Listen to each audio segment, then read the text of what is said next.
আসসালামু আলাইকুম। আজকে একটা নতুন খাবারের সাথে আপনাদের সাথে পরিচয় করাই দেব। এই দেখতে পাচ্ছেন আমাদের রুমমেট নতুন একটা খাবার তৈরি করেছে আজকে।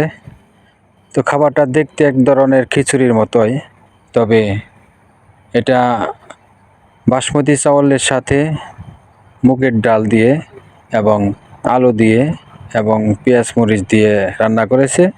তো এটা দেখতে খিচুড়ির মতোই, সাদা খিচুড়ির মতোই, কিন্তু এটা আঞ্চলিকভাবে বিভিন্ন জেলাতে বিভিন্ন নামে থাকতে পারে।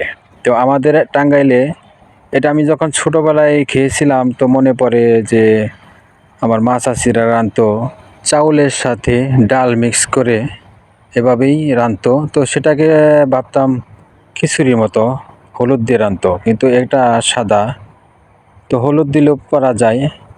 তো সেই থেকে মনে আছে আমার যে এটার নাম হচ্ছে বউখোদা।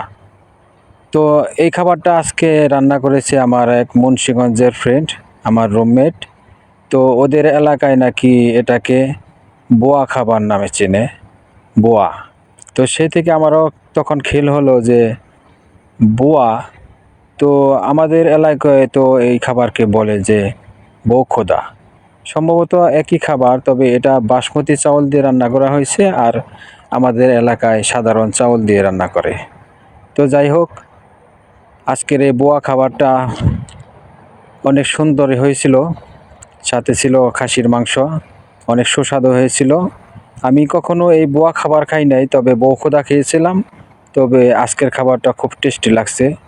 তো ধন্যবাদ আমার রুমমেটকে আমাকে এখানে দাওয়াত করার জন্য।